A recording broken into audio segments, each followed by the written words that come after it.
Егејскиот дел на Македонија во средината на 20-тиот век поминал низ временски период од речиси една деценија на воени дејствија. Македонците од Егејска Македонија се наоѓале пред опасност да бидат истерани или уништени. Борбата што македонскиот народ во Егејска Македонија ја водел била борба за опстој, но во исто време и борба за слобода. По окупацијата на Грција во 1941, територијата на Егејска Македонија била поделена на 3 окупациони зони.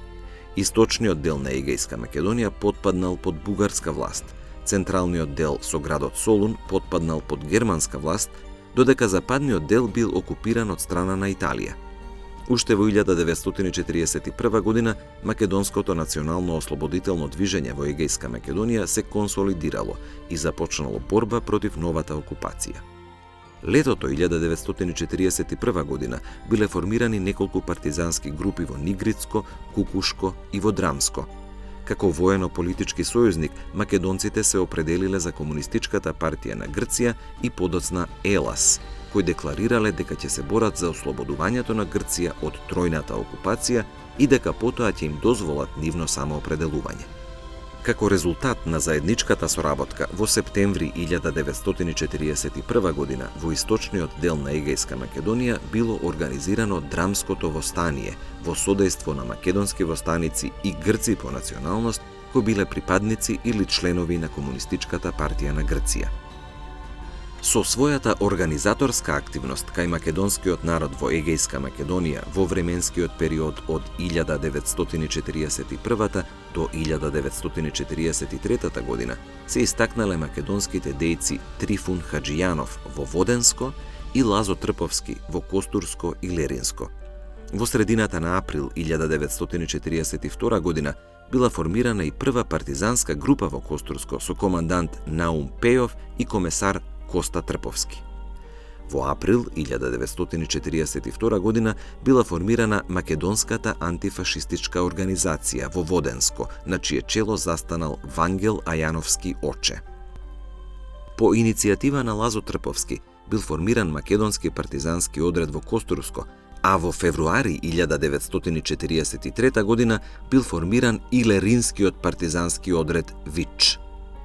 Во септември 1943 бил формиран партизанскиот одред Лазо Трповски, кој го добил името по легендарниот македонски воено-политички раководител од Егејска Македонија по неговата трагична погибија.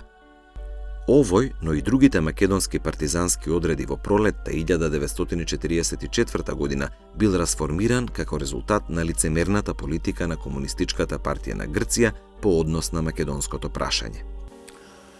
Од огромно значење за дефинирање на македонската борба во Егејска Македонија било создавањето на Славјано-Македонскиот народно-ослободителен фронт во Костурско и Леринско, како политички сегмент, и Славјано-Македонската народно-ослободителна војска, како воен дел.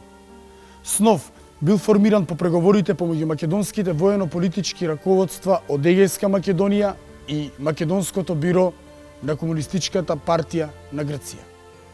Основачката конференција на СНОВ за Костурско се одржала на 20 октомври 1943 во селото Дмбени и на 26 и 27 декември 1943 во селото Белкамен за Леринско. Политичката програма на СНОВ истакнувала повеќе барања на македонското национално ослободително движење. Прво, заедничка борба на македонскиот и грчкиот народ во Егејска Македонија до целосното ослободување на земјата од фашистичките окупатори. Второ, мобилизирање на македонскиот народ во единиците на Грчката национално ослободителна војска, ЕЛАС. Трето, политичка и вооружена борба против приврзаниците на Ванчо Михајлов. И четврто, македонскиот народ во Егејска Македонија да ги оствари своите национални права врз база на принципите прокламирани во Атлантската повелба од 1941 година и другите документи на сојузниците од антихитлеровската коалиција за самоопределување на народите. За да дојде до остварување на ваквите барања на македонците во Егејска Македонија, се наметнувала потребата од создавање на единствена организација на целата нејзина територија.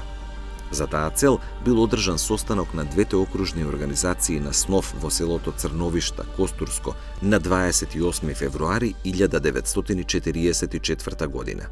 Меѓутоа, веднаш дошле до израз несогласувањата по однос на целите на СНОВ од страна на окружните организации.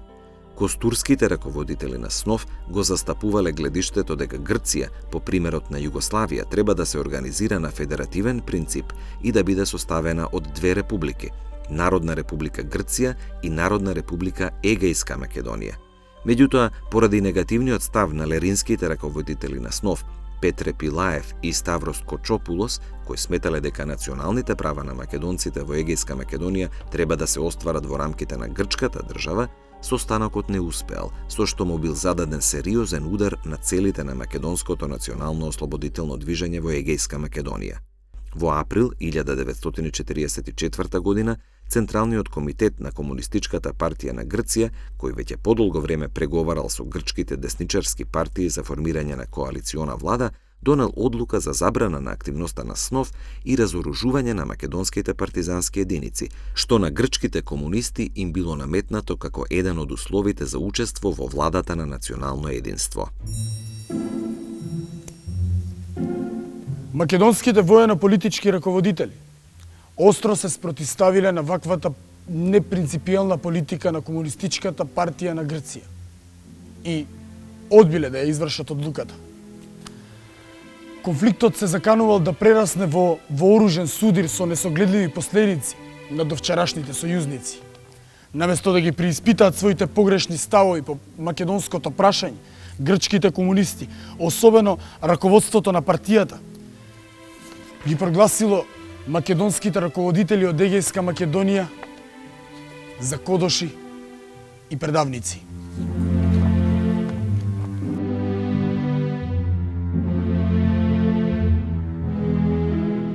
Поради ваквата шовинистичка и лицемерна политика на раководството на Комунистичката партија на Грција, а и пред опасноста од меѓусебни крвопроливања, македонските воено-политички раководители решиле партизанските единици да се префрлат на територијата на Вардарска Македонија.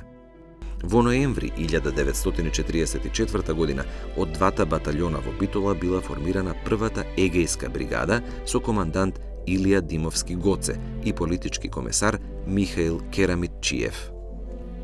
Бригадата учествувала во завршните борби за ослободување на Народна република Македонија, особено во незиниот западен дел против балистичките вооружени формации.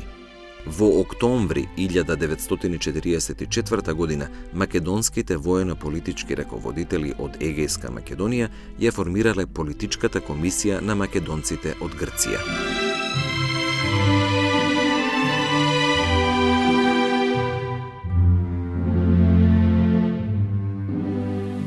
Ова политичко тело на македонците од Егејска Македонија решително го отфрла барањето на Комунистичката партија на Грција, ИЕЛАС, за разоружување на македонските воени единици, упатувајќи проглас кон македонците во кој, меѓу другото, истакнува: ќе го предадеме нашето оружје само тогаш кога ќе заврши нашата трагедија, кога ќе биде уништен фашизмот. Нека знае целиот свет. Се додека не се ослободиме, нема да го предадеме оружјето. Затоа, браќа, треба да дојдете, бидејќи овие денови се решавачки за нашата историја, за нашиот народ. Дигнете се, оти дојде часот за слобода. Дојдете сите и фатени за рака, ќе им докажеме на нашите непријатели дека не можат да не делат без наша волја. Изгрева сонцето на слободата и над нашата измачена Македонија.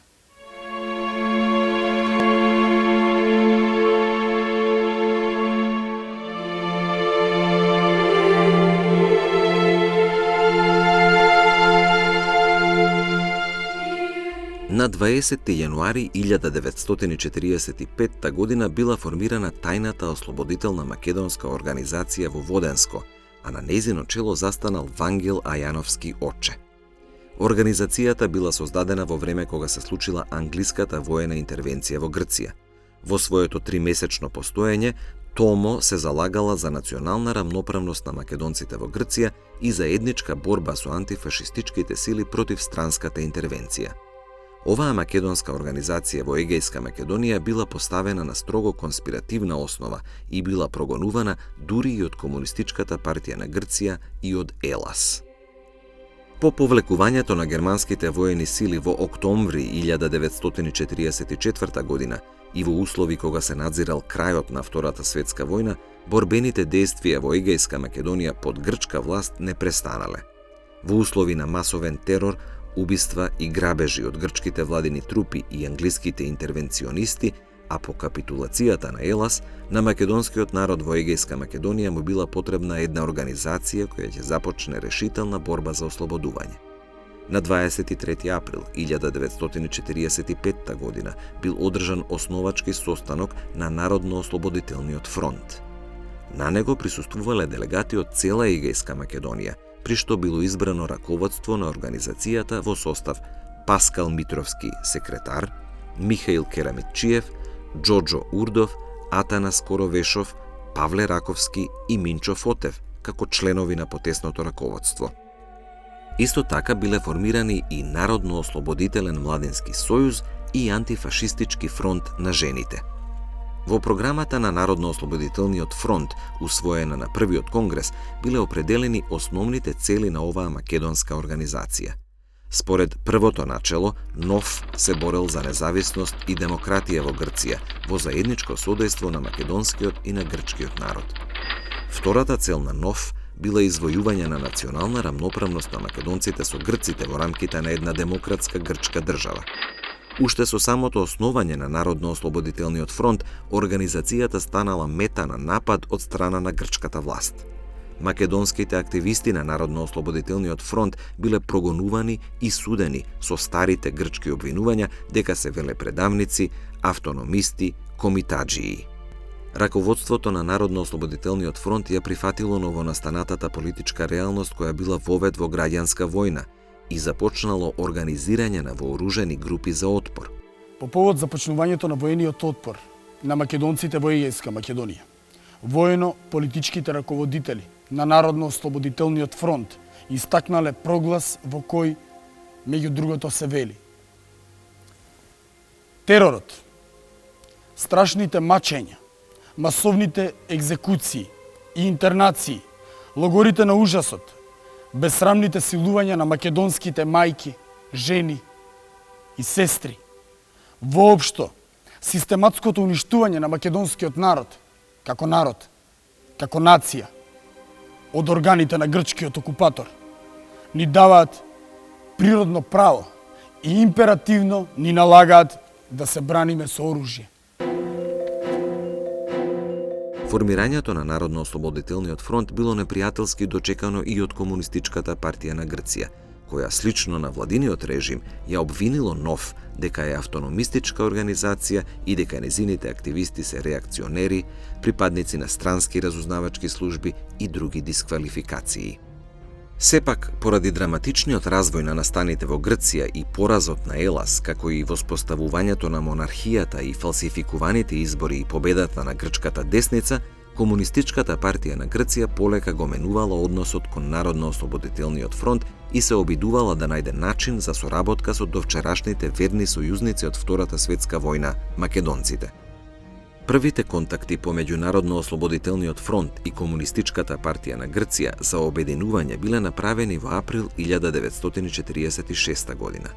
Компромисот и спогодбата помеѓу Комунистичката партија на Грција и Народно-ослободителниот фронт се случил на 21 ноември 1946 година во селото Турје, Леринско. Со договорот за соработка, во суштина Народно-ослободителниот фронт ја изгубила својата независност поради мешањето, но и стравот на грчките комунисти дека македонската организација по завршувањето на граѓанската војна може да побара интегрално решавање на македонското прашање.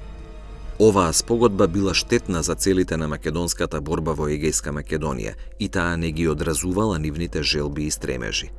Во 1947 година граѓанската војна во Грција се развила со силен интензитет.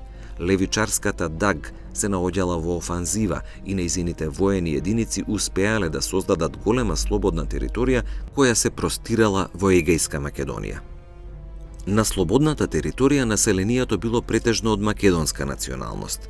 Комунистичката партија на Грција во законските акти кои ги издала го признала националниот идентитет на македонците и нивните национални права во рамките на грчката држава. Во актот број 5 од главниот штаб на ДАГ, издаден на 10 август 1947, се вели: националните малцинства имаат еднакви граѓански и политички права да ја зачуваат и да ја развиваат својата национална култура, верата, националната просвета. На слободните територии во Егејска Македонија привремената власт на ДАГ и Комунистичката партија на Грција организираат училишта во кои наставата се одвивала на македонски јазик. Напоредно со тоа, биле отворени и грчки училишта, и тоа во населени места каде доминантни по бројност биле македонците, што представувало доказ за лицемерната политика на грчките комунисти кон македонското прашање во Егејска Македонија. Учителите оспособени на краткотрајните курсеви во периодот од октомври 1947 до април 1948 година успеале да описмерат околу 10.000 македонци. Македонските училишта во Егејска Македонија работеле до март 1948 година, кога привремената демократска влада на Грција донела одлука за евакуација на децата во Југославија и во источноевропските комунистички држави.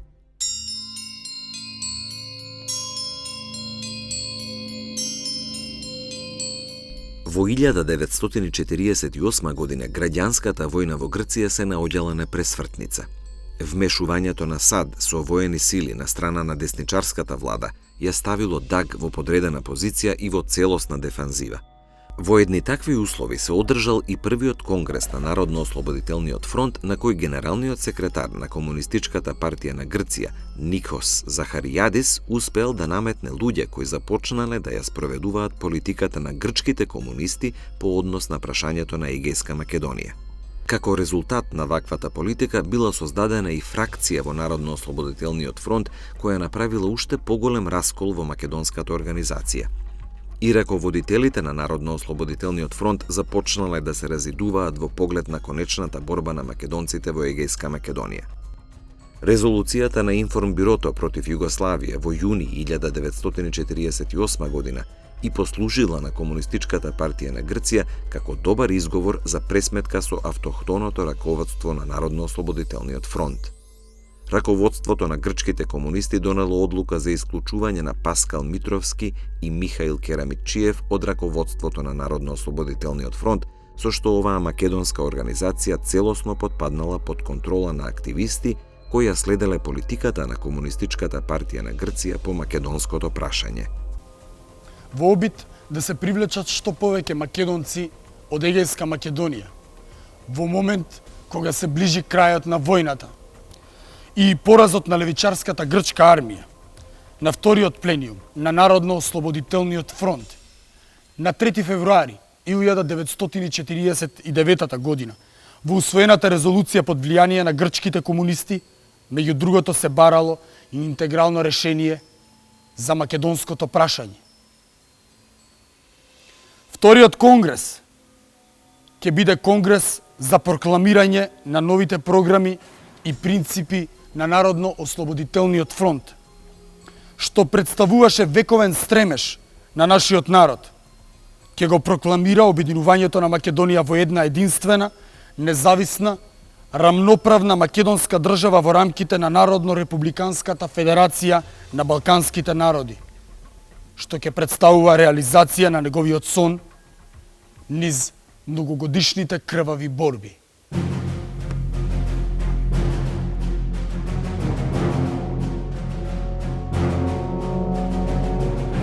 Во 1948 година започнале последните прегрупирања на спротивставените страни во граѓанската војна пред предстојните решавачки битки кои се случиле на планините Вичо и Грамос.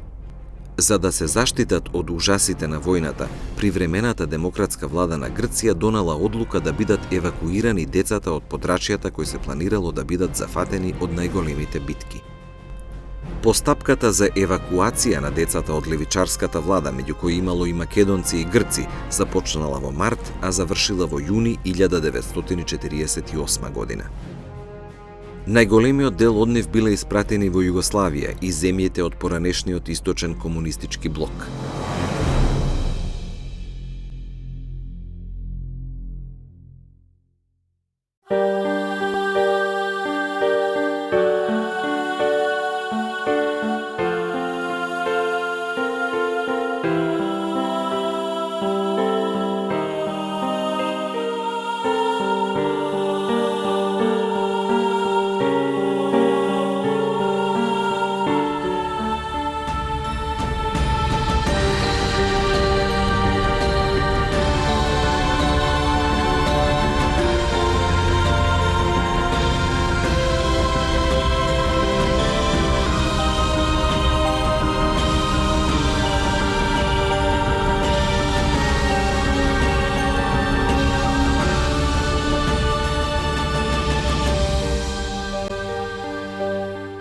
Во 1949 година, за време на завршните битки од војната, ДАГ, поради недостатокот на борци, започнала да регрутира борци од редот на овие малолетни деца бегалци, кои биле на 12 и 13 годишна возраст, а биле избирани не според годините, туку според висината.